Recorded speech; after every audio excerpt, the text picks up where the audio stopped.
So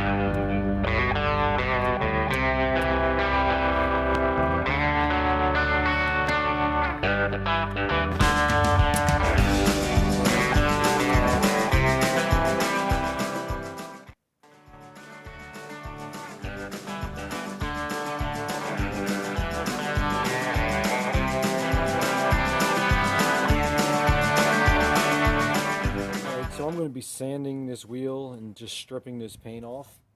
Quick little tip, just cover your hub so nothing or the center of the wheel so nothing goes in there. It's just going to be more work later on to clean in there. So this particular drill doesn't actually lock on. I just zip tied the zip tie onto the trigger. This little tool works great.